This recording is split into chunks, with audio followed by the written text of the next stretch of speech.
Hi. Hi, everyone. We're just about to begin our last session of the 5th Aquatic Life Conference. My name is Giulia Malerbi. I'm the head of global policy here at Aquatic Life Institute, and I'm absolutely delighted to be your moderator for today's session, which is titled Reject. So during this time, we will engage in very insightful discussions about a variety of issues. We'll hear from the shocking caviar and octopus farming industries to the threats of finfish farming on animal welfare, the environment, and communities. Now, bear with me while I go through some logistics item before we dive into the presentations and discussions. As you've noted, the audience are muted upon entry with the cameras off, but you can post all your questions in the dedicated Q&A box, and we will do our best to answer hopefully all or most of your questions at the end of all the presentations. As you might have noticed, every session is being recorded and will be made available after the conference. We have a policy of zero tolerance for any type of harassment and discrimination, so we expect respectful and productive discussions. And lastly, this session is going to last 1 hour and a half. We have in total 4 panelists. And let me start by quickly presenting them in the order that they will be presenting. So we'll hear from Camille Labchuk, the Executive Director of Animal Justice, Jennifer Jacquet, Professor of University of Miami, Abigail Penny, the Executive Director of Animal Equality UK, and lastly, Andrianna Natsoulas, Campaign Director of Don't Cage Your Oceans of the North American Marine Alliance. So without further ado, Camille, I would love to pass it over to you. If you can share your screen and your presentation with us. Thank you so much, Julie, for the introduction. It's a pleasure to be here, and please just bear with me for a moment while I work on sharing my screen.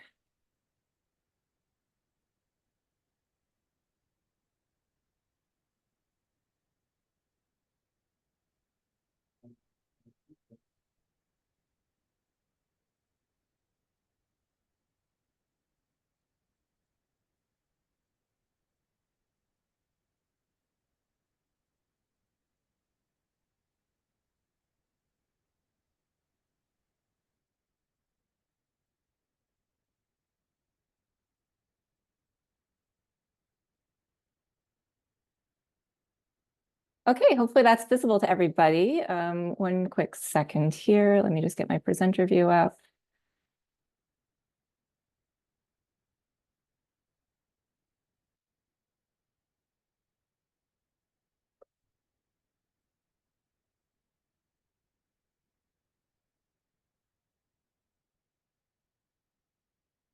Okay, great. Thank you. So I'm a lawyer. I'm the Executive Director of Animal Justice, and we're a national Canadian animal law focused advocacy organization that works on all types of animal protection issues and increasingly fishes.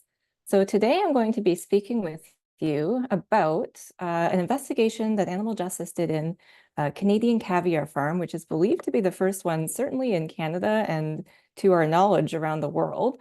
It revealed quite a lot of troubling information about the practices used to extract eggs from sturgeons and also salmons. So I'm going to share with you what we learned about the process. In an investigation, typically you see a few categories of horrors.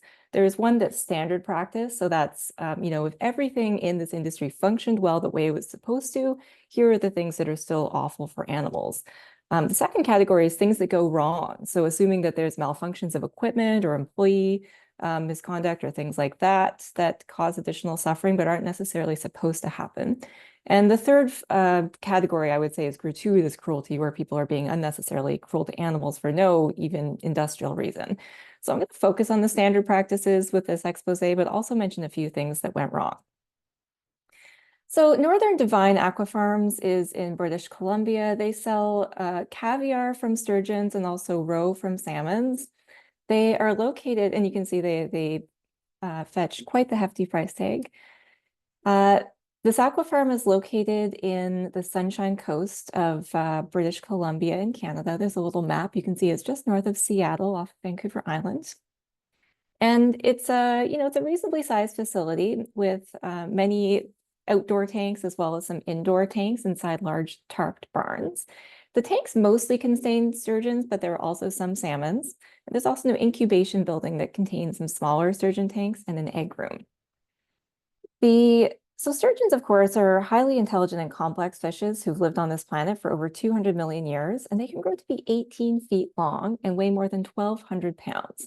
They engage in social learning behaviors, they've got an impressive spatial memory, and they're known to travel thousands of kilometers to spawn.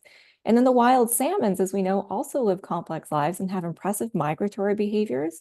They mature in the ocean, at least on the west coast of Canada, but then they swim upstream against the current back to their natal freshwater spawning grounds, guided by this really extraordinary homing instinct. But for salmons and for sturgeons and northern divine, they're confined to tiny tanks for their entire lives. So I'm just going to share with you what we learned about the timeline for producing caviar and roe. The first is that some fishes are kept as what they call brood stock for a significant amount of time before they are eventually before they're kept over their entire lives to essentially produce the eggs that become the fishes that produce the salmon, the roe or the caviar. Now I'm going to play a video for you here. I'm hoping that this works because it's a video showing what the life is like for a so-called broodstock fish. So let's see. Is that working? Thumbs up. Okay.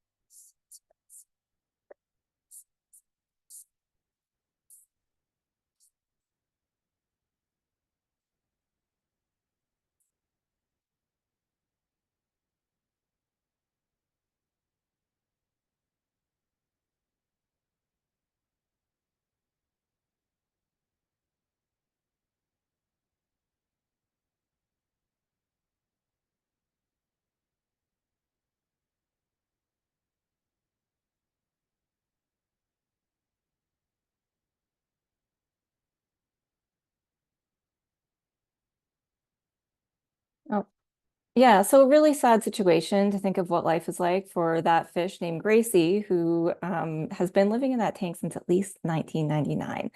That's literal decades that she's been used as an egg machine. And as Jonathan Balcom noted when we released this investigation, obviously a sturgeon who covers a large amount of territory put into a small tank is going to experience deprivation. She actually reminds me quite a lot of other creatures who are trapped inside confinement for the sake of entertainment. This is a photo of Kiska, who's a whale who lived at Marineland in Canada. She died last year, but until she died, she lived for the prior 12 years of her life alone in a tiny tank.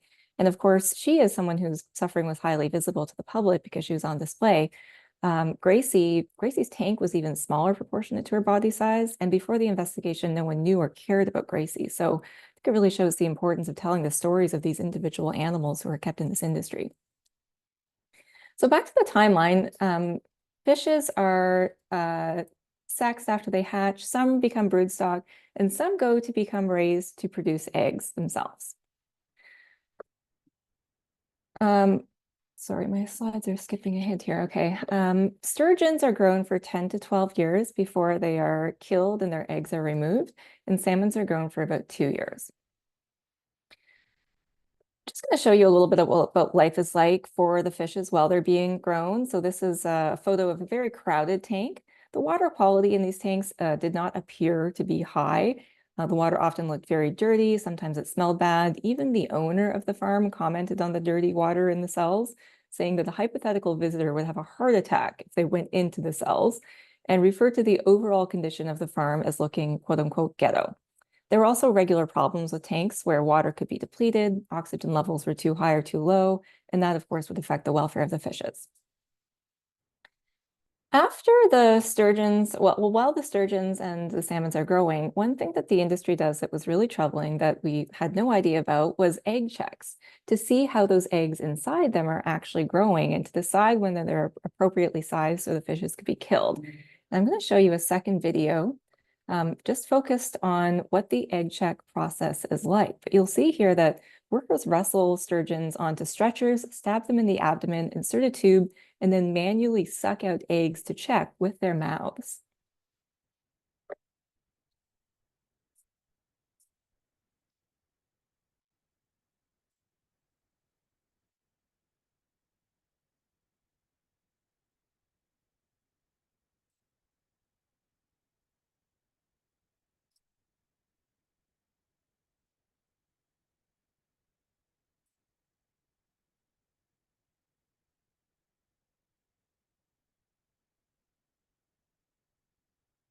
I'll just note that this procedure is done without any apparent use of painkillers. If the eggs aren't ready, the fishes are tossed back into the pool. If they are ready, they could be killed on the spot. And there's many sturgeons who endure this painful horror over and over during their lives and have visible scars on their abdomen. Also in the category of not just standard practices, but things that can go wrong. One thing that was occasionally something that occurs apparently is the worker could stab the fish in the swim bladder instead of in the abdomen in the appropriate place. And then they would get a mouthful of fishy air essentially. And that could have serious effects for the welfare of the fish because the swim bladder is a really important part of their physiology. Sorry. Okay, so the final stage is that fishes are what's known as being staged before they're killed, and that's a starvation process where food is withdrawn. It seems like food was withdrawn for up to about a week before the fishes were killed, and that's to remove their digestive system of any waste and make it a cleaner and simpler process for the farm. It's certainly not for the well-being of the fishes. And then the final stage is slaughter and the removal of the eggs to be sold. So for sturgeons, they're actually killed with bolt guns, and for salmons, an ice bath and clubbing was the method. So, bolt guns they're significantly sized devices. They're typically seen to stun animals who are being slaughtered on farms, on land farms, I should say. And of course, the sturgeons being, massive animals, that's the way that the sturgeons were killed in the fish farm. The salmons had a pretty unpleasant experience as well. What the practice was on this farm was to throw them inside tanks of ice first, which is not recognized even under the industry's own guidelines in Canada. It's not recognized as an appropriate way to kill fishes. So they would be thrown in an ice bath first to stun them, and then they would be hit over the head with a metal rod and tossed back in the ice bath after they're cut. And I could say that based on the footage that we had, many of these fishes were not stunned and were not killed immediately and continued to suffer either in the ice bath or back in the slurry once they were returned to it. So that's essentially the process that we learned through this investigation. I'm just including a QR code here if you'd like to learn more about what we found. There is a 20-minute video on our website that explains the process from front to end. And I think it's pretty illuminating as one of the only examples of the caviar extraction process. But in short, caviar, I think, is a relentlessly cruel and unnecessary industry. It really brings to mind other luxury food industries like veal and foie gras that are only matched in their decadence and their costliness by their extreme cruelty that they inflict onto sentient animals. In this case, suffering fishes spend their lives in cramped, filthy tanks. They're cut open over and over again, and then violently slaughtered, all to make an opulent garnish that the vast majority of people don't eat and can't afford. So that's why we'd say caviar should be in the reject category. It's something that most people do not eat. It's exceptionally cruel and certainly should no longer be continued. And this is just an image from a protest that we held at Whole Foods, asking them to no longer carry caviar or roe of any sort. So I will wrap it up there. Thank you so much, Camille. I did see the investigation already, but yeah, these findings and information are troubling, I would say, but I believe it is essential to share and learn about these practices so that we can rightfully advocate against them. And yeah, so thank you again for, first of all, carrying out the investigation and sharing these important findings. I'm sure we'll have more time to dive into this in the Q&A.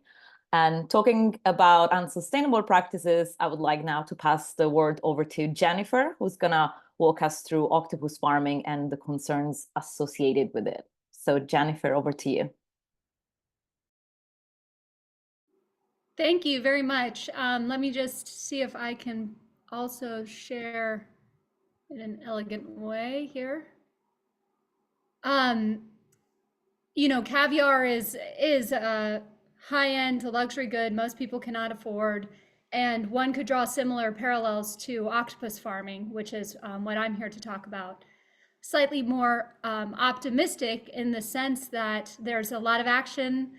Giulia, you've been really helpful and important in that action, and we really appreciate it. So I just want to reflect on the sort of octopus farming discussion over the last decade, and note that it was about 10 years ago exactly that I first read this article came across my inbox on how octopus farming could be the next big thing in aquaculture. And all of the arguments were that, you know, it was a fast growing species, short lifespan, you only had to grow it for about a year in captivity before harvesting it, high price, it would create jobs, of course, that's always an argument that's being made. But that, you know, things were technologically stalled due to some issues with cannibalism and the ability to close the life cycle. They have a delicate larval phase in captivity, but that these things were happening, and this author felt confident that octopuses would be farmed.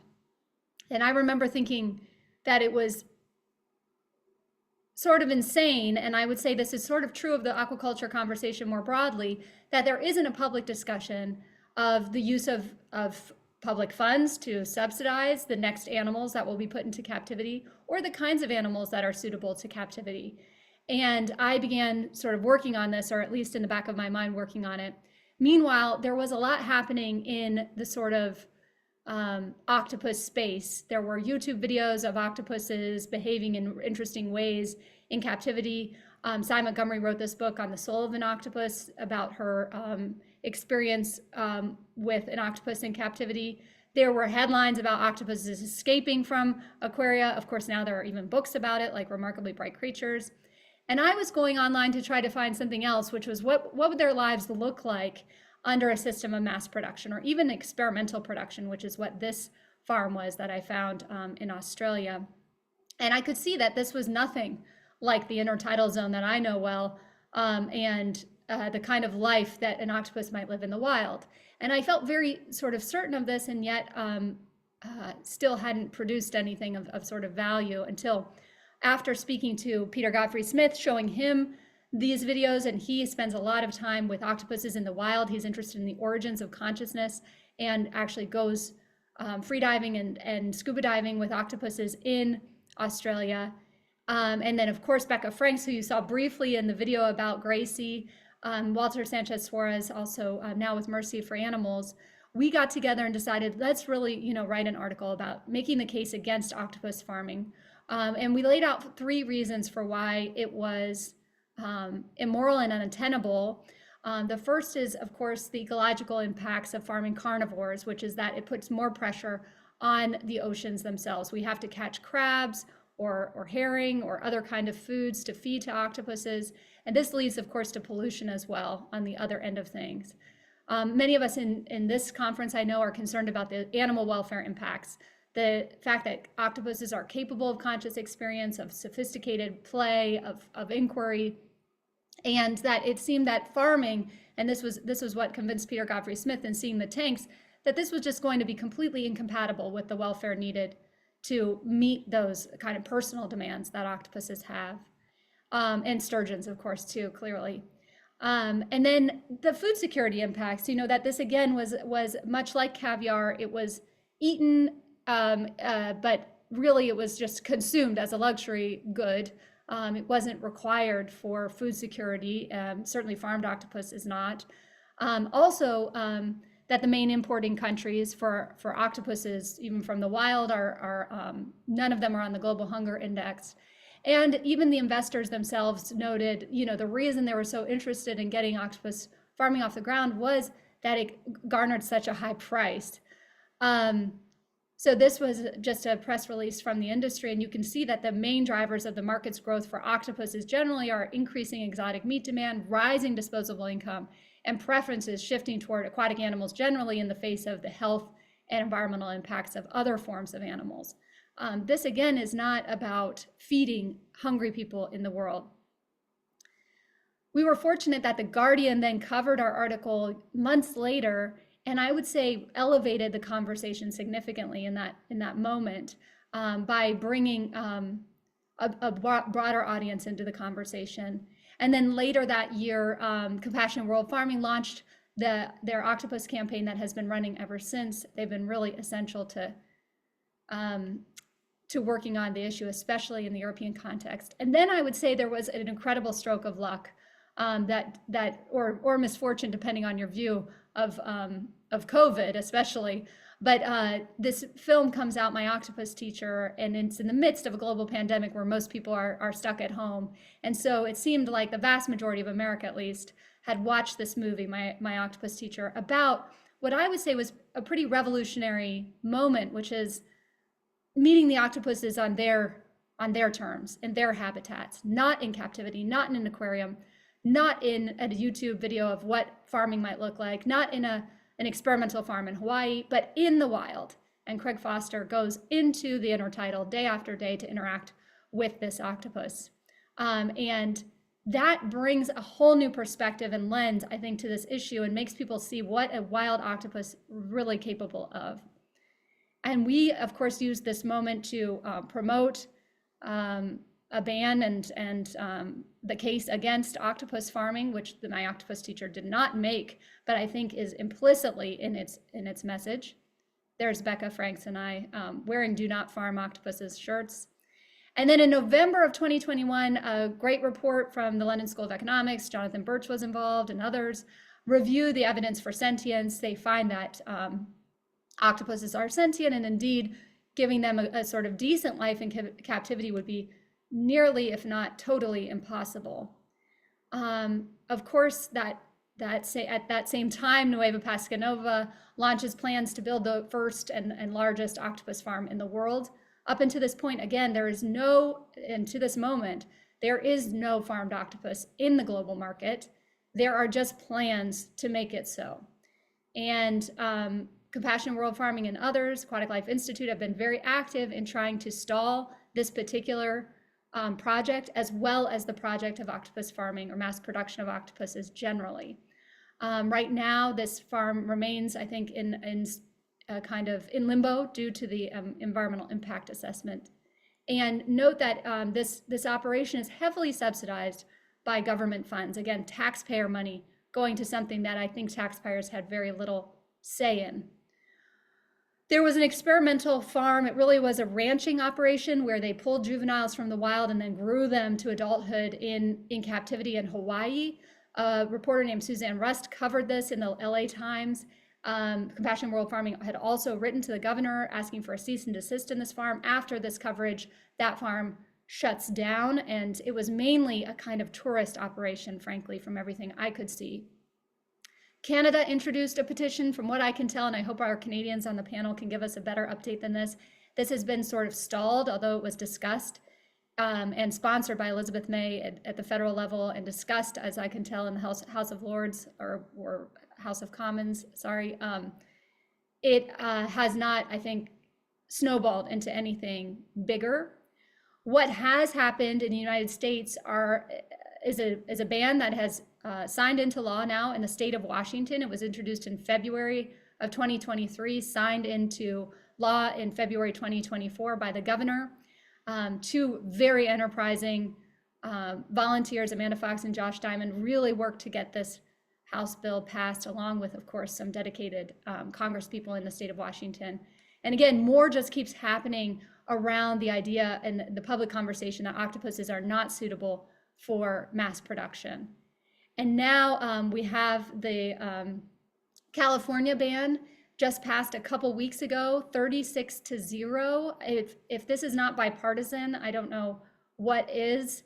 And this would ban octopus farming and the import of farmed octopuses. And a similar proposal has now been introduced at the state of Hawaii and will advance. There are also discussions with Connecticut, I think with Maine, certainly with Florida. I've been involved with some, and a lot of activity at the state level in the United States. And then even more exciting, the US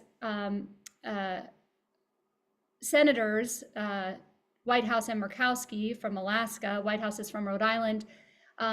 Whitehouse is a Democrat, Murkowski a Republican. They co-sponsored the octopus bill, which would again ban farming and imports of farmed octopuses federally. And it is sitting in the Senate Commerce Committee, I believe, at this moment. And we await to see what happens there. I think the fact that California passed gives this some momentum. And we helped, I helped to lead a letter along with, again, the original authors on the article that I mentioned, Becca Franks, Peter Godfrey Smith, Walter Sanchez Suarez, and 96 others, so that we would have a nice round 100 authors on this support for the federal Octopus Act that ran just shortly after it was introduced in the journal Science. So again, trying to sort of put pressure on the legal system, on the public conversation, on the public awareness through these documentaries and other forms of media has all just been so important. And I'm really glad to be part of this panel because I think the octopus gives us a model of what might be possible for other species and attempts to put into mass production more and more aquatic animals moving forward. That if we can freeze this and prevent them from entering captivity, maybe we can do something similar for other animals. Thank you.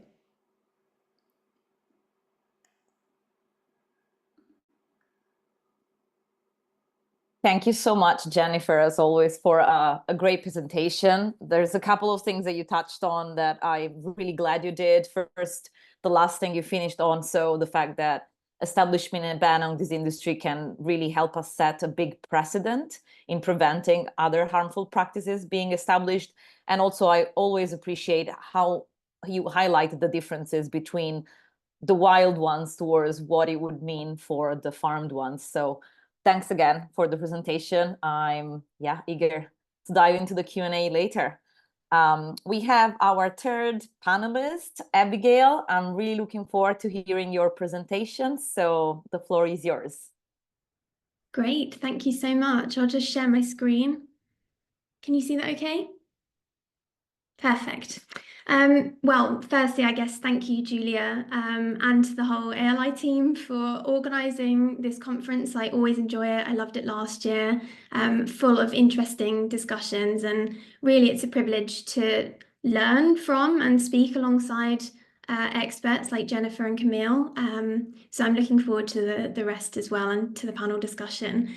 So for those of you who don't already know me, I'm Abigail Penny. I'm the Executive Director of Animal Equality UK.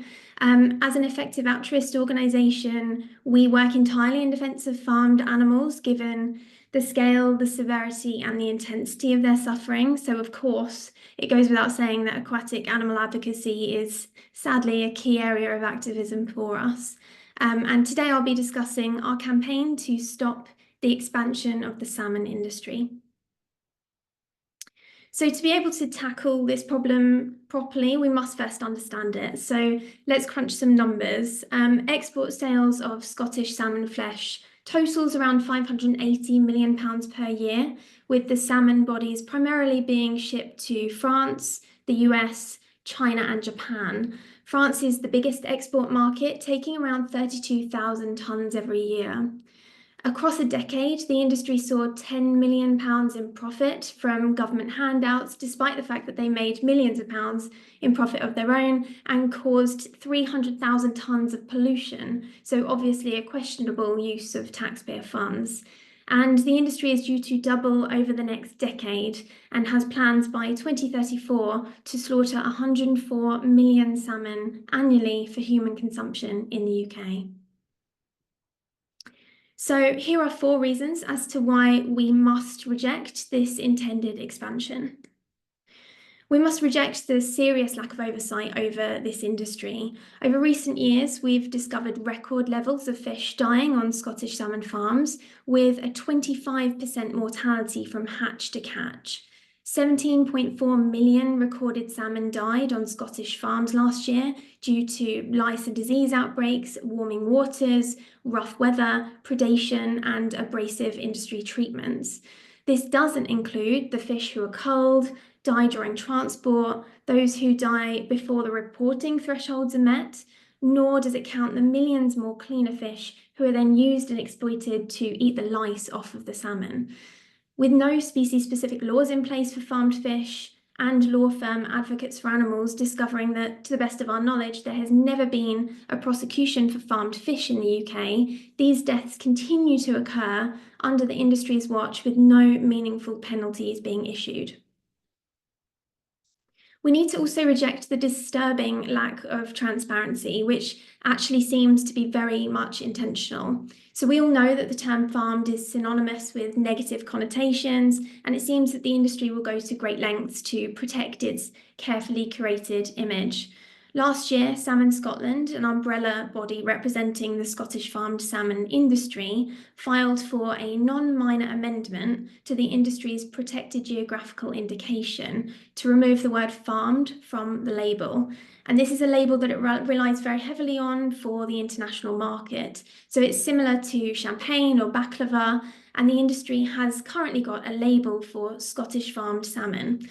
Disturbingly, the proposal to remove the word farmed was accepted by the UK government. And of course, it's deeply concerning because it seriously risks misleading unsuspecting consumers. We must also reject all types of salmon farming. Salmon farms produce a huge amount of effluent, causing biological intensification in the local surroundings. Combining this with the rising ocean temperatures, and you'll see an increase in plankton, jellyfish, and algal blooms, which suck the oxygen out of the water or sting the fish to death, contributing to those shocking death rates on farms. With climate change worsening, it's evident that open net salmon farming is doomed to fail. As a result, we are now seeing proposals come about in the UK to deploy alternative salmon farm operations. They're being heralded as some sort of panacea, but the reality is they are desperate attempts to bring back a dying industry. One of those is semi-closed containers in Loch Long in Scotland, where essentially, and I'm dumbing this down, but a bag is placed around the cage to keep the water in and to keep it contained and to keep the lice out. But this type of system was actually trialled in British Columbia and due to technical faults led to unacceptable levels of fish mortality and had to be stopped. The second alternative that's being floated is fully on-land wrasse farms, where the salmon would be kept in artificial tanks on land throughout their entire lives. These farms are incredibly experimental and are known for mass mortality events where one mistake by a worker or a failed piece of equipment has catastrophic consequences for the animals. So in October last year, 2 million fish died in a Norwegian wrasse farm due to gill disease.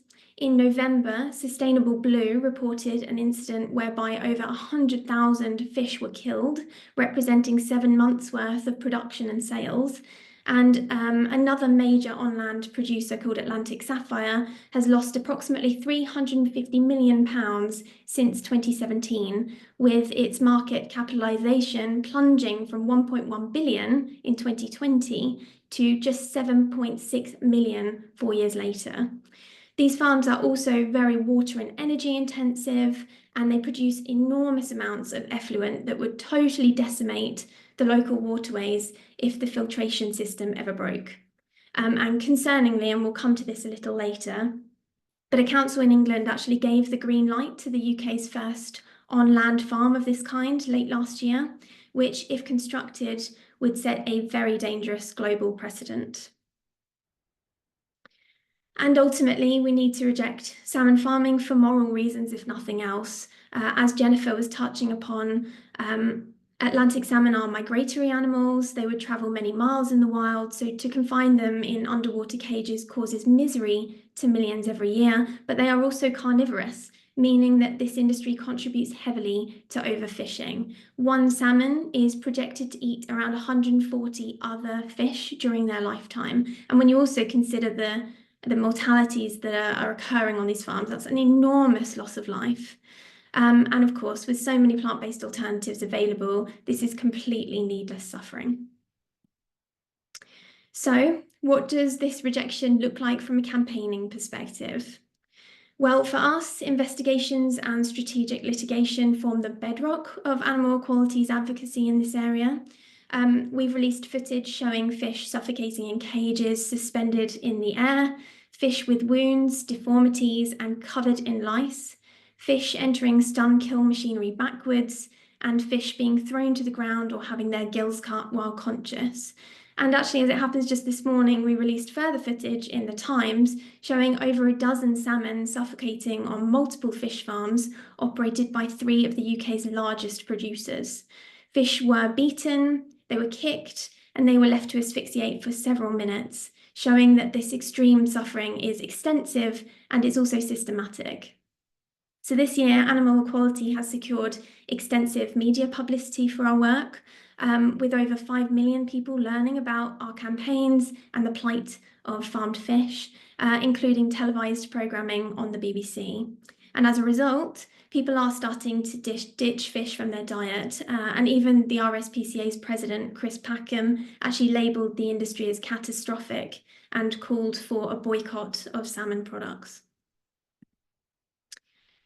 Of course, media is vital, but publicity alone is not going to move the needle. So that's why we also share our findings with politicians. As a result, 10 politicians have publicly called for a moratorium on the expansion of the industry. We've also been invited to take part in private government consultations on new laws to be enacted. I've presented in Westminster, and politicians are sounding the alarm in Parliament, questioning industry executives directly, as you can see here on screen. That was in the Scottish Parliament. Our continued exposés have also prompted MPs in Scotland to organically call for an inquest into the industry and for its expansion to be paused. And I use the word organically there. I think it's particularly important because that was not a campaigning move. They did that of their own accord because they were that concerned by our findings.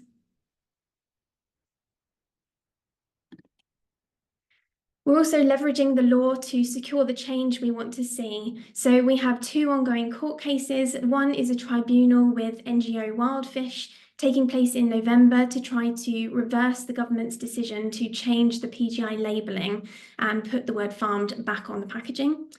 And perhaps most excitingly of all, last week we were granted permission to bring a judicial review against North East Lincolnshire Council after they approved the UK's first fully on-land salmon farm. So we are arguing that their decision was not only reckless, but also unlawful after they failed to properly consider animal welfare during planning committee meetings. And just 5% of cases make it this far. I would also say, I was looking at this photo and I look incredibly tiny in it, but we were standing on steps, so I'm not actually as short as I appear. I would finally say our opponent can't be underestimated. The resource and the political influence that the salmon industry has far outweighs that of a charity or even the entire animal protection movement.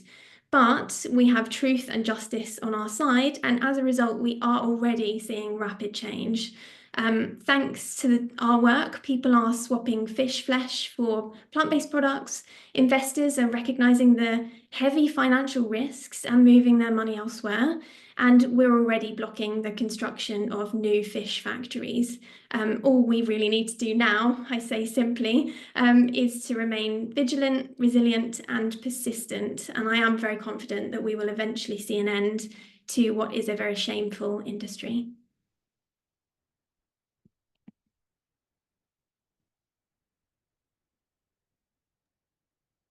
Thank you so much, Abby. This was a great presentation, and congratulations again on the great achievement of a very recent great achievement of the past week. I think the photo is great for what it represents anyways. So yeah, I really echo what you said. Some points that you touched upon that were also raised in the previous session, the replay session, about the detrimental effects of fish meal and fish oil. So obviously, whenever we talk about carnivorous species, this is a topic that we need to bring up quite often.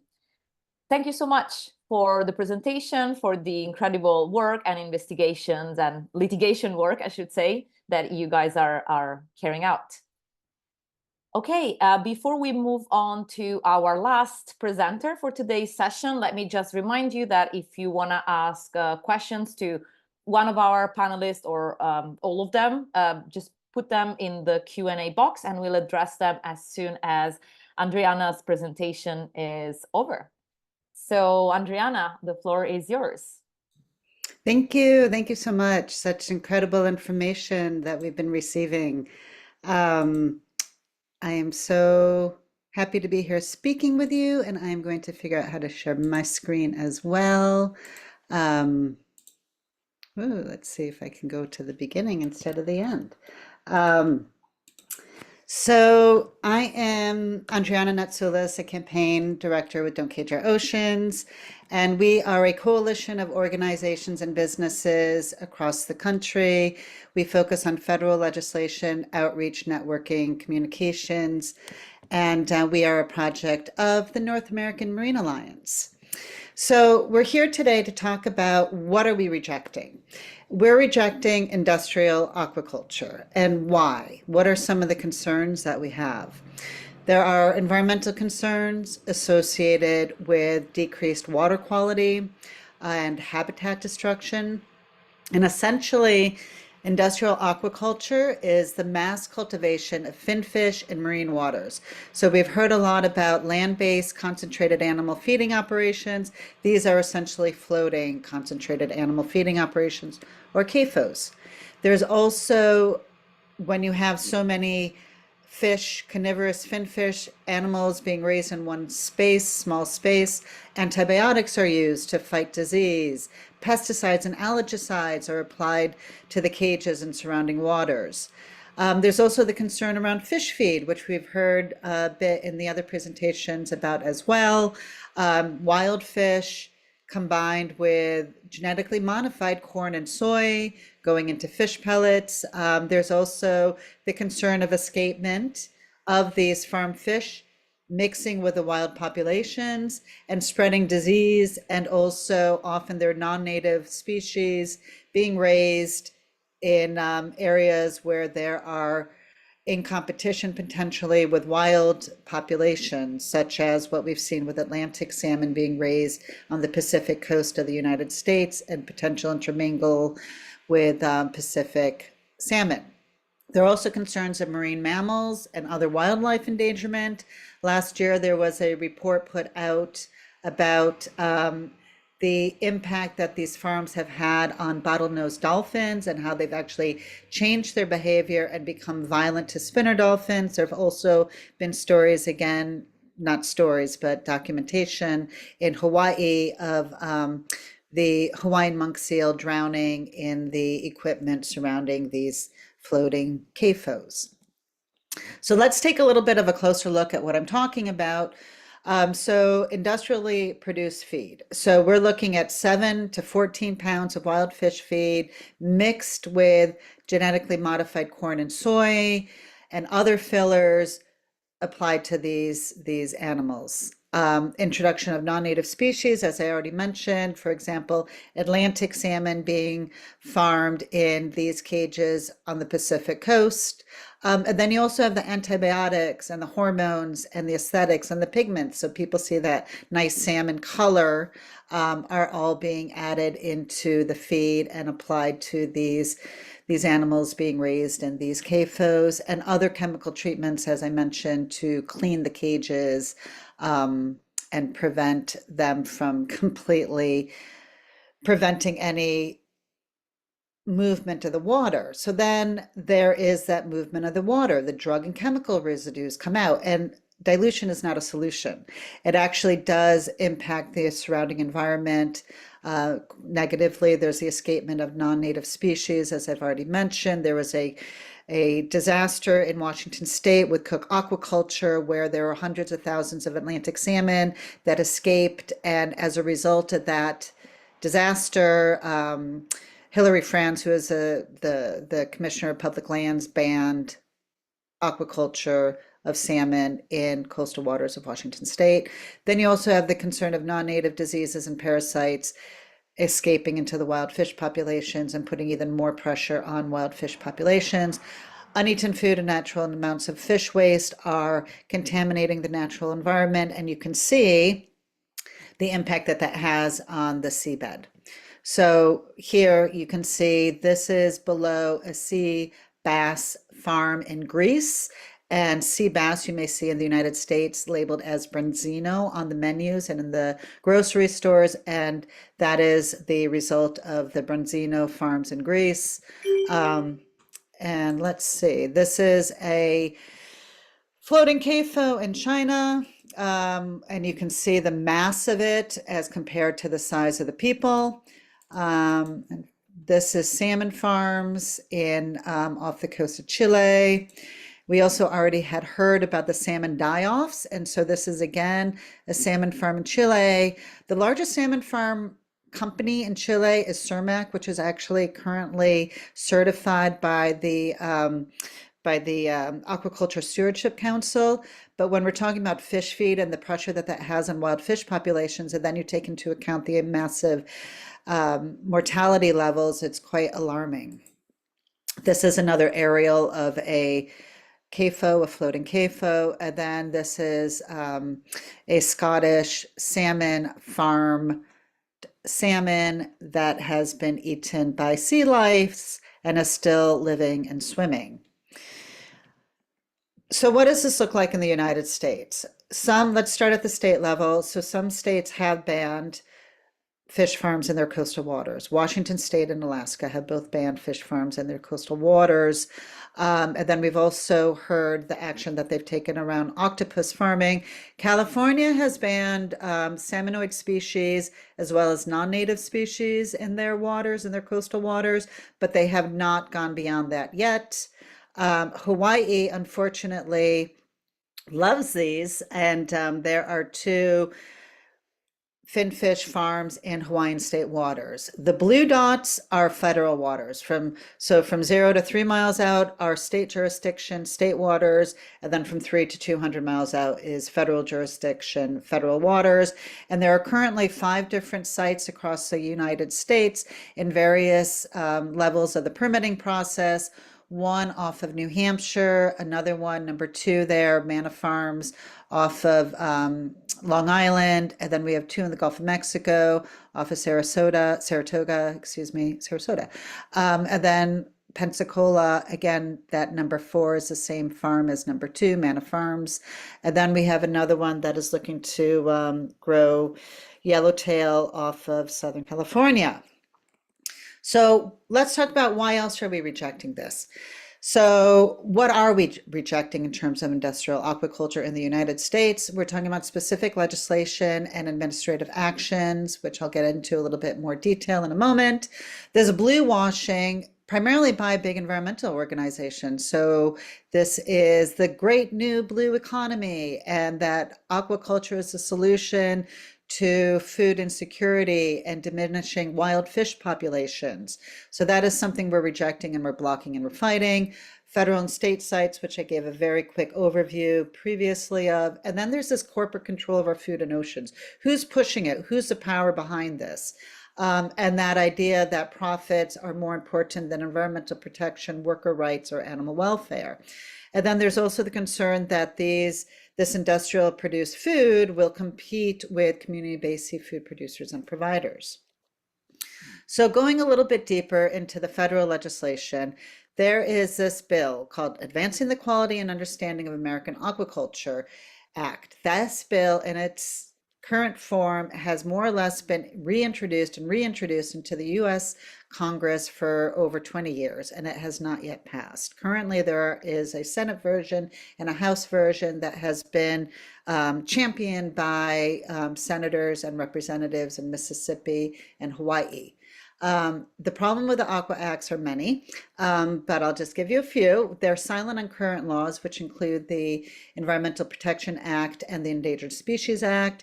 They allow multi-year permits up to 30 years without requiring any additional environmental assessment, and there's no or little opportunity for public input, even though this is impacting our common waters, the oceans. So another piece of administrative action that we are blocking, that we are rejecting, is this Executive Order 13921. So this is an executive order that Trump signed in May of 2020, and the Biden administration really has not revoked it at all and seems to support it despite our efforts to raise the alarm and really alert them to the trouble and the problems with this executive order. It names the National Oceanic and Atmospheric Agency as the lead agency with no congressional oversight. And it also requires the U.S. Army Corps of Engineers to create national permits. So essentially it's one national permit. So regardless of the unique environmental area of a proposed farm, they only have to go through one permit. And we, Don't Cage Our Oceans, is actually plaintiff in a suit against the U.S. Army Corps of Engineers, identifying it's in violation of other national laws.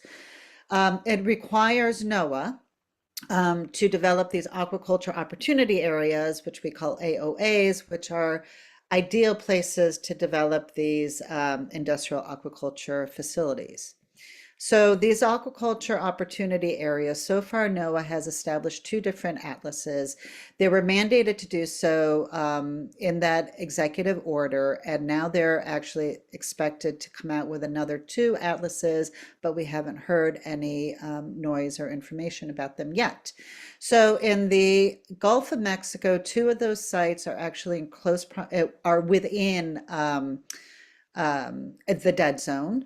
And 2 of the sites in Southern California are within close proximity to a DDT Superfund site. Ooh, what just happened? I lost you all. Not sure what just happened. Huh. So I'm going. Yeah, we just lost your presentation. Yeah, I see that. There we go. I think I'm getting scammed on my phone. That's why. So anyway, so in Southern California, 2 of the sites are in close proximity to a DDT Superfund site, which is near Catalina Island. And so essentially NOAA, as this lead agency, is fast tracking, carving up our oceans for private gain at the expense of our marine ecosystem. So who's pushing this? Who's the power behind it? Okay, this distribution of this mass-produced seafood. Cisco wants to be able to have control over that.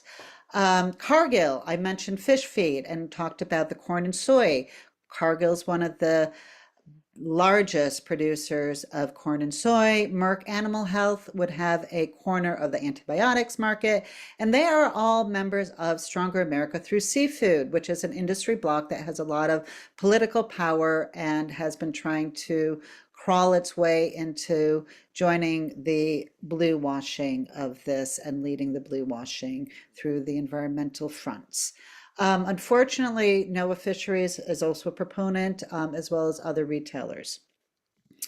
So I want to just shift for a moment to what are we accepting? What are we fighting for? What are we not rejecting? And we are not rejecting local seafood systems that fish with values, farm aquaculture with values, that allow for thriving working waterfronts, thriving local communities, local sources of nutrition, and really proactive state and federal policies. So what's more specifically then am I talking about, and how are we doing this? So Domestic Seafood Production Act, or DSPA, was just introduced in the House in July by Representatives Mary Portola of Alaska and Troy Carter of New Orleans, Louisiana. And DSPA would ban offshore fish farming without an act of Congress. It would also invest in eligible community development projects, invest in the communities that most need support to have thriving local seafood economies and communities. We also have been revoking this, attempts to revoke this executive order, and hopefully with this new administration will be more successful. As I mentioned, we've been working on this. We had a coalition letter that were essentially represented over 9 million people. We're building networks. Our coalition is growing. We have nearly 60 different organizations and businesses, and we have many allies and networks that are uplifting the positive solutions and exposing the dirty truths of industrial aquaculture. And we're also currently working on an atlas for values-based aquaculture, looking at what is values-based aquaculture and how can we support the people and the communities who are looking towards values to be able to be more independent. And so with that, I thank you. I have some resources I could share with you around science and federal funding of industrial aquaculture. And you can also visit our website, don'tcageouroceans.org. Thank you. Thank you so much, Andrianna, for the presentation and for the variety of information and data that you shared with us. I think it gives us a clear picture of the scale and the breadth of the issues that we're trying to tackle.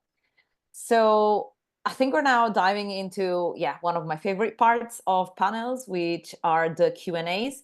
And Andrianna, just to come to your last point, I think there is already a request of receiving a copy of the slides. I would suggest, folks to get in touch with you directly for that.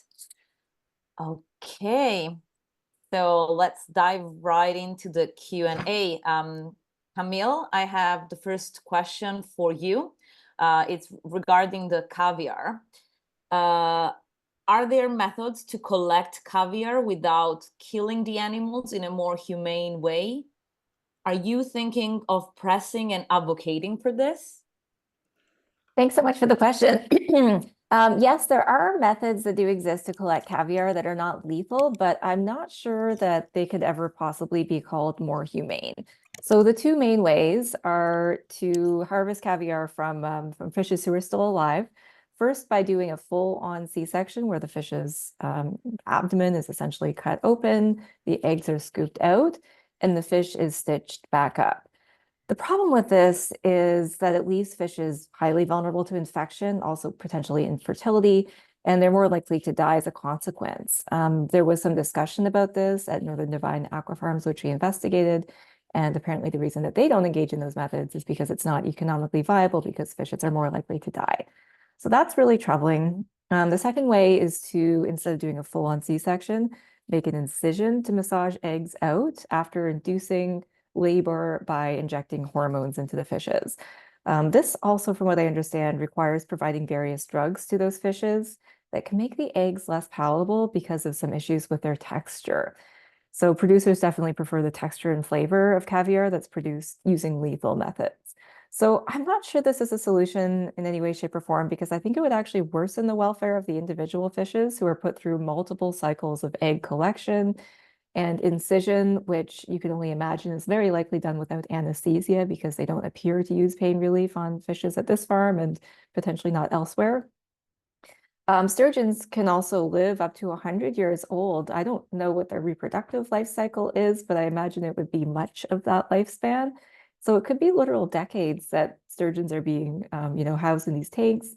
And it wouldn't just be the breeder fishes like Gracie who are kept and, kept there for decades, but it could also be other fishes too who are kept for decades and sliced open over and over again. And I also fear that this could make caviar cheaper to produce. So if they don't have to produce as many fishes because they can potentially keep one fish alive and harvest her eggs repeatedly over and over again, I do think there's some potential that that could decrease the price of caviar, which is one thing that we have going for us on caviar, is that it's so expensive that most people can't afford it and don't eat it. So if it was less expensive, that could be a problem. So for all those reasons, we don't believe this is an industry that can be reformed in any substantial way. That, of course, doesn't affect, even if this was possible, that would still mean that there's breeder fishes like Gracie who suffer for decades at a time in tiny tanks. So I think the better solution is just moving to vegan caviar. And I see this as a really promising replacement for fish-based caviar for, a couple of reasons. The first is that it's quite easy to make vegan similes. There's processes called oil spherification. There's cool food molecular technologies that can do this, that people can take advantage of at home, actually. So I think this is an industry that's just eminently disruptible by plant-based alternatives rather than any reforms that could try to make it more humane. Thank you so much, Camille, for this answer. I didn't know that there was possibility of already diving into a plant-based option for this. And we heard actually a lot about this in our session earlier. So I'm really glad you're touching on these points again. I think there's a lot of potential there that we can look into. I want to move on to the other questions. So I think we can try to answer them all throughout the remaining of our panel. And Jennifer, I'm aware that you already answered, typing this answer, but for the people watching the recording, I would really appreciate if you could share with us, just give some insight on how octopus are slaughtered. Yes, thank you. I mean, this is a way in which I just benefit enormously from investigative journalists who are doing this hard work of talking to the actual factory farms and their plans on how they'll do this. So this reporter for The Guardian talked to Nueva Pescanova about how they would plan to slaughter the octopuses, and I just put in the chunk of article that described how they would do that with baths of ice flakes and water that would gradually drop to -3°C. And they note that ice baths are the standard method used in global aquaculture, and it supposedly sets off a neural response that lowers the ability to feel. And they mention it's the most respectful, but the article goes on, if you read it, to say that it's very possible that, you know, fully highly conscious beings are still quite aware of what's going on around them, like the octopus. And I think I'll take this opportunity, if I may, to caution the aquatic life community against the focus on slaughter that I think has been the effect of having baked in a large industrial animal system terrestrially. That we, as the aquatic life community, I think have an opportunity to think a little more strategically. And I think that's the point of this session, right? To think about how we don't get locked into just a conversation about the most humane ways of killing an animal when we're still at a point where we could change this industry entirely, and we don't have, you know, hundreds of industrial aquaculture systems in the US, for instance, and we could prevent that entirely, as Andrianna was talking about. And I think if we sort of cave to the idea of just trying to create a system of humane slaughter, we really ignore, to me, what is the much bigger pressing issue when it comes to aquatic animals, which is that they have not been domesticated for thousands of years. You're talking about wild animals that you are subjecting to a life of captivity. And we have, you know, hundreds, if not thousands of generations of cattle that have been domesticated. And it's not a clear point at which point along the line a wild animal becomes a tamed, domesticated animal. But we know for certain that with species like Octopus vulgaris, we are nowhere near that stage of domestication. And something that really upset me from the same article that I posted a link to was that they were saying, you know, cannibalism is looking like it's not going to be a problem because after 5 generations of breeding these animals in captivity, we're breeding out these aggressive behaviors of these octopuses. And for me, that's something very tangible that the aquatic community can take away from this too, or the idea of breeding out these migratory impulses in caviar or in salmon. It's really about fundamentally changing the essential character of these animals. And that's a conversation we can have with aquaculture that we don't have any longer with chickens or cows, who again have been in these industrial systems for generation after generation after generation. I think it's just really important that we not get sucked into the slaughter conversation entirely when we have the whole life history really to consider for all animals, but especially in this case. Thank you so much for sharing your insights, Jennifer. And absolutely, there is a growing push, especially at the international institutions, for increased production and consumption of what is often referred to as blue foods. So I think, as you were saying, we are at a very important stage and moment in history where we need to make sure that the direction that the production and especially intensification of aquaculture practices, that we keep an eye on where everything is going.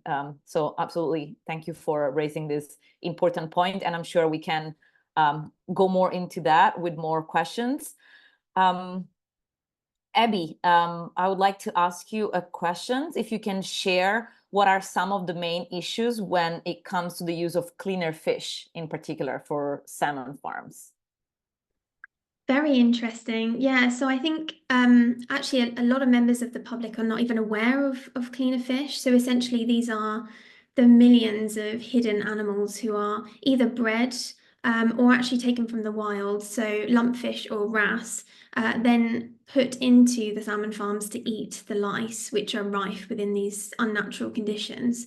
I think one of the issues, which also signifies a welfare problem, but just in terms of us even tracking this and then being able to tackle the problem, is that at the moment, there is no legislation to force the industry to have to monitor or record or publicly make available how many cleaner fish are being used and how many of them are dying. So it's very difficult to even put a finger on what kind of problem we're looking at here, but we do know that it's vast. We know that it's huge numbers being abused for this very purpose. So actually that's something that we're advocating for, is to get those numbers made public. In terms of welfare issues, these are very delicate animals, so I actually find it quite sad from just a kind of empathetic perspective, in that naturally in the wild they would have a symbiotic relationship with other animals like salmon, where they eat the lice and in return don't get eaten, and it's this kind of mutually beneficial relationship that the industry actually completely manipulates and leverages for profit. And then from that, these animals are therefore kind of worthless because they're not consumed by humans. So actually, we've read certain studies that show, in some cases, 100% mortality of the cleaner fish by the end of the production cycle, by the time the salmon go to slaughter. We know that the main welfare abuses that they suffer are predation from the salmon, because they're actually trapped within these underwater cages. There is nowhere for them to escape. So they're very likely to therefore be eaten by the salmon at some point. Another major problem is that they don't actually solve the problem of lice at all. And so also there needs to be the use of delousing machines. And these delousing machines are incredibly abrasive, very violent machines that are either put to a really high temperature to kill the lice or kind of spin the lice off. And as a result, if the cleaner fish go through these machines, they are often killed because they're so vulnerable to those changes in the heat or changes in the conditions. So that's one thing that certain accreditation schemes are now trying to do, is to call on the industry to separate cleaner fish from the salmon when they do go through these delousing machines. But again, I think, as Jennifer was mentioning, we need to think bigger than that. We need to start looking to places like Norway, who are actually putting legislation in place now to significantly reduce the usage of cleaner fish, because it's simply not solving the problem anyway. Thanks, Abby, for sharing about this. I remember we chatted about this a little bit a few months ago, but yeah, definitely cleaner fish are completely neglected, if possible, more than aquatic animals. So I really appreciate the fact that you are bringing this up, and hopefully we'll get to talk more about the needs and welfare of these animals as well. Can I just add a couple things? I put in the Please. chat here an article on delousing machines and how they pop the eyes out of the herring. So there's a lot of concern about, the Band-Aid that they're trying to put on to deal with these problems that are coming up, and they're not Band-Aids. The solution is to just stop what they're doing and stop this industrial production of fish. Another link that may be informational for people is we've been tracking fish farm disasters, and I can put the link in here. And so it documents the different disasters that have been happening over the past few years, where they are, what the disaster is, what are the species, what is the reaction. So starting actually, I guess we have some older ones in 2013 as well, but it does outline these disasters associated with the industrial production of fish. Thank you so much, Andrianna, for sharing this. Curious to dive more into this. And actually, the next question I have is for you. So can you share how can community-based and small-scale fisheries contribute to the movement against the expansion of industrial aquaculture? Well, I think one way is being here, right? Listening to learning, listening to the information, sharing the information with your networks. We also at Don't Cage Our Oceans and NAMA, we have Take Action, where you can contact your member of Congress, encourage them to not support the Aqua Acts and other pieces of legislation supporting industrial fish production, and also supporting values-based fisheries. It depends also where you are, right? So, if you're in the coast, you can get involved in a fishing community. You can get involved and support local fishermen, local fishing communities. There's a lot of community-supported fishery programs that are popping up that work a lot like the community-supported agriculture projects. So I suggest taking action, thinking about what you're eating, talking to your networks, hosting a webinar on the issue. I'm sure there are many experts out there, including all of us here and others who would, love to continue talking about this issue and other environments with other organizations. I'll also add in there NAMA's Take Action site to get a little bit broader in terms of what you can support. Thank you, Andrianna, also for providing some practical steps that people can take. I agree with you. Sometimes the best first step is to immerse yourself in the issue and learn from it and adapt your strategy. At least that's what we try to do at Aquatic Life Institute. Camille, I'm aware you answered this question already, but again, for the people watching the recording, I would like if you could share something regarding the origin of the hormones used in the caviar industry. Just for context, the question says, I know the pig industry uses hormones from horses, so-called blood farms, with severe animal welfare issues. If those hormones are used in the caviar industry, that would potentially yet another reason for opposing the caviar industry. Yeah, thanks for the question. And I wish I had more to contribute on this one, but the answer is I don't know about the origin of those hormones. It's not something that we researched or that really became a focal point in this investigation and our subsequent campaign. I will just share one interesting factoid that I didn't get to in my main presentation because it does deal with hormones. So at this particular farm, the sturgeons, so far as we're aware, did not receive hormones, but they would do an interesting hormone treatment to salmon eggs. So they would take eggs that were sexed as female, and they would provide testosterone to those eggs. And the fishes who subsequently hatched from those eggs would end up male, but they'd only be capable of producing milt or sperm that would produce female babies, essentially. So it was an interesting way that the farm had of using those hormones to produce only female fishes that come as a result of those father fishes. Of course, they only want female salmon fishes for their egg production capacity. But yeah, it's something I'd love to know more about, and that's something that we may well research. That's really interesting. I'm curious to learn more as well. So I echo your suggestion. I have a question I think that can be directed to all of the panelists, because although you were all talking about different topics, there are some common ground issues, I would say. So do you think that economic incentives for aquaculture growth conflict with the ethical considerations surrounding the welfare of farm species and biodiversity loss? And if so, how can we try and address this? And maybe we can try and take it on the order that you appear on my screen. So Camille, Jennifer, Abby, and Andrianna.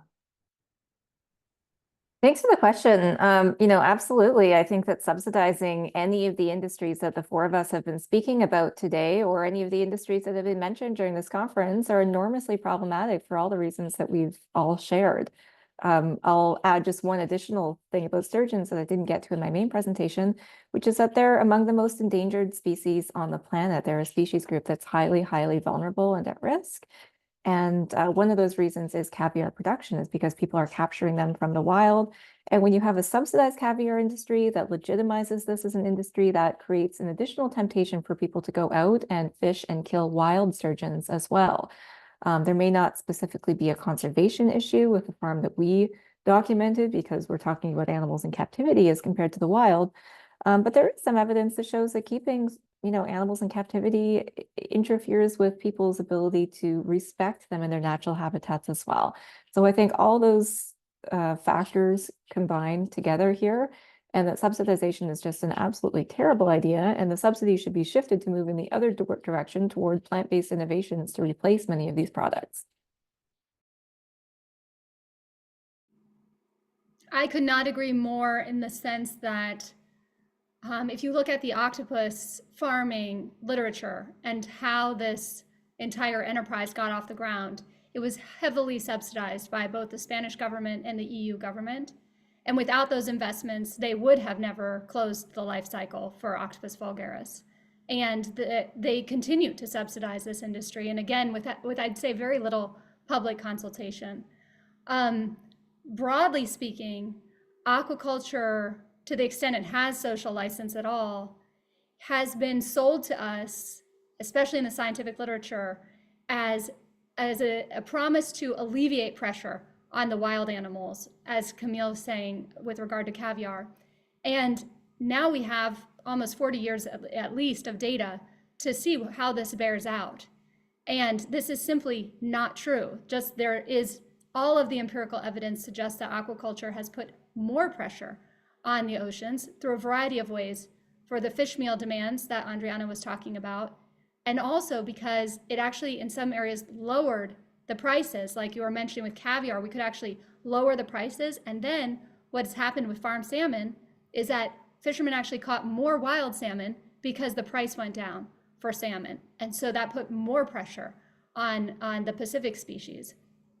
In general terms, this looks a lot like renewable energy and fossil fuels, that we actually do not see a substitution effect, that if anything, we get this thing called the Jevons paradox, where people are just using more of everything. It's not a clear substitution. The only way we will get there where aquaculture, or even I would argue plant-based or cellular products would be a true substitution, is by shifting these structural frameworks around subsidies, around procurement policies, and we have to be thinking at those levels. So I really appreciate that question. Me too. I agree as well. I think what's interesting here is that these aren't, when I'm thinking about Scottish salmon, for example, these aren't family-run cutesy farms. These are major corporations that are using and abusing animals and the environment for their own profit and gain. And actually, all of them are based outside of Scotland as well. So they're actually taking that money and escaping with it into places like Norway, for example. So I think that if taxpayers understood that their money was propping up these industries, they wouldn't be happy about it. And I've been pleasantly surprised by how many people, how many journalists are interested in learning more about fish welfare. Actually, it is an area that I think they can resonate with if done carefully and with the right message. I think that's where the slaughter stuff does come in many ways as a benefit, is that it is brutal and it is bloody. Even when it's a fish, people are still shocked and mortified by that, and they don't want their money to pay for that kind of pain. So I think when you consider the environmental devastation that it's associated with, the mass suffering to millions of animals every year, and even from a human perspective, they are targeting fragile communities and have a monopoly over jobs in these areas, when instead that money could be spent on infrastructure to help those people actually get higher paid, higher qualified roles in bigger cities. So all round, it's actually not benefiting anybody apart from lining these corporate pockets with more profits. So I'm all for taking those subsidies away. Yeah, good question. So a few things to comment on this subsidy. These subsidies are not only impacting, what's happening in our environment, but others. Going back to the idea of the fish feed, a lot of that fish is coming from the global south, coast of Africa, where women traditionally would be able to be independent and have their own livelihoods by selling the fish that the men caught. Now the men are selling that fish to processors. And our money is going to support the processors to be able to sell to these farms, and it's leaving these women without their own independence. So that's another part of this puzzle, is the ripple effect of these subsidies and who else is it impacting. our legislation that we're supporting, DISPA, the Domestic Seafood Production Act, is looking for $90 million over a 2-year period to invest in local communities and local economies and develop their own processing and infrastructure and working waterfronts. And so that is a way to shift the subsidies to destructive practices to productive practices. And then lastly, I'm going to put in the chat here a spreadsheet that Don't Cage Our Oceans has done that tracks U.S. federal funding of offshore fish farms. So it doesn't go as broad as some of the, coastal productions or some of the other supporting industries like fish feed, but it does track the direct funding from the U.S. federal government to research and develop offshore fish farms. And so that link is also in the chat. Thank you so much for providing all these valuable resources. And I think all of what you four touched on, it's definitely a relevant topic. I was just reading the other day the FAO roadmap that came out in December 2023 that basically pushes for an increase in aquaculture production of 75% more. So obviously, tackling subsidies and various type of support to this type of intensive aquaculture is something that we need to tackle. I have one more question for Jennifer regarding octopus, and actually it's perfect for me to add that absolutely when we were researching the Mexico research facility, we realized that they got funding from the United Nations Development Program. So absolutely what you were saying about that, it's happening, and we should tackle that as well. So Jennifer, there's an interesting question regarding Nueva Pesca Nova's process relies on reversing or skipping the senescence process that usually occurs in octopuses after reproduction. I read that one mother was bred up to 5 times before dying. What effect can these extended lifespans have on octopuses' welfare and well-being? If you can also briefly just explain maybe what this is about, just for the audience. This sounds like a case again where you and the journalists are slightly ahead of where I am. It's so interesting because the scientific literature doesn't have much on this question at all. But as I understand what you're saying is, so normally an octopus would lay her eggs and they would be fertilized and she would tend to them until she died. This is what we saw in my octopus teacher. And that is the tragic but usual course of life for these animals, very much like Atlantic salmon, right? They die on their eggs, and I'm sure in the wild that has some kind of ecological benefit because they have access to the nutrients then of their mother when they hatch. What you're suggesting is one of the many things we do, I think, to, in the same way we've bred turkeys until they can't fly, despite them being birds, right, is a way to sort of get bigger bang for your buck, so that they manage to get them to breed multiple times rather than dying at the end. And I think I'm interpreting that correctly. I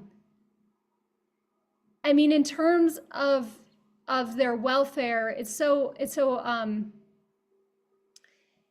I think Becca would probably have better, smarter things to say.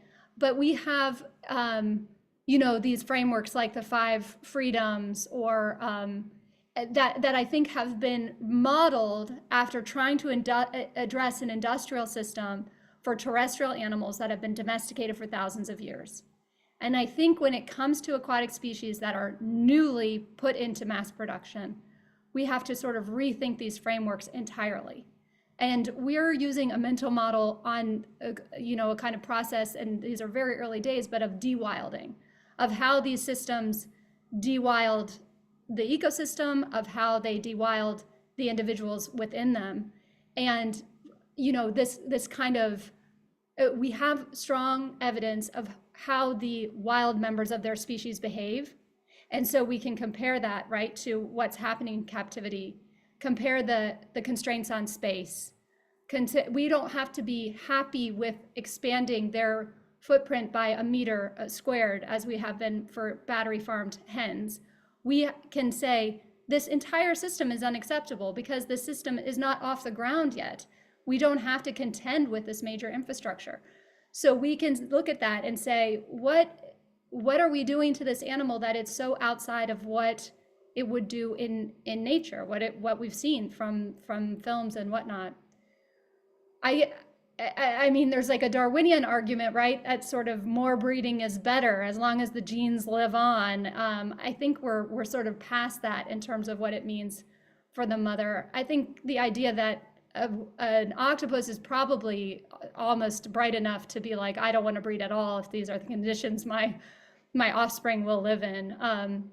But I think that's a really kind of cutting edge question, presents exactly like the point that I brought up about the breeding out of aggression. I think the point you raise is like, this is exactly where we are with these animals in areas of inquiry that have never existed prior to this, because we never jumped right from wild to industrial production in the history of animal farming.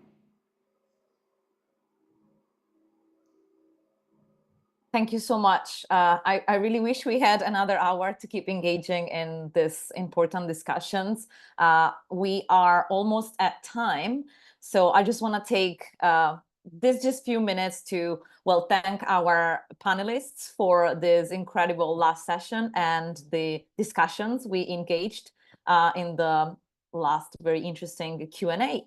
I also want to briefly thank the audience for engaging with us and for this on this very important topics. And as this is also the final session of this year's conference, I will now hand it over to Aquatic Life Institute Managing Director Sofika for just some closing remarks. Thank you again, everyone. Wonderful. Thank you, Giulia. And what a way to wrap up the 5th Annual Aquatic Life Conference with such a dynamic and very, very inspiring panel. It's amazing to me that we've concluded this conference once again.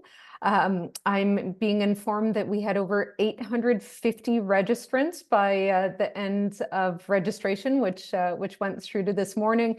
And so that marks this year's event as the absolute biggest to date, which is incredibly inspiring. We're reaching new audiences, bringing in diversity, and hopefully inspiring not only the current generations, but new generations of activists to take strides and improve the lives of animals in the food system, as well as eventually remove aquatic animals from the global food system.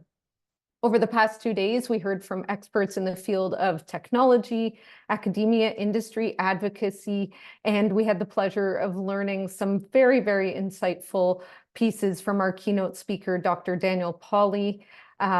We touched on matters in the 4 R's of the seafood system reform approach, which was reduce, refine, replace, and reject. So following this conference, we just ask you to be on the lookout for a follow-up email in the coming days. This will include links to all of the session recordings, as well as information about the attendees. You can apply for certificates of participation if that's of use to you. So please stay tuned for that. We'll be very happy to produce them for you. I just wanted to give one final thanks to our generous panelists, our moderators, the entire Aquatic Life Institute team who's worked tirelessly over the last several months to put on this 2-day conference. And a super special mention needs to go out to our communications and marketing lead, Livia Schonenberg, who's been working behind the scenes. She volunteered to project manage this huge event off the side of her desk and made it run so smoothly. Thank you, Livia, for all your efforts. I'm sure you'll collapse in the next day or two. You need some time off.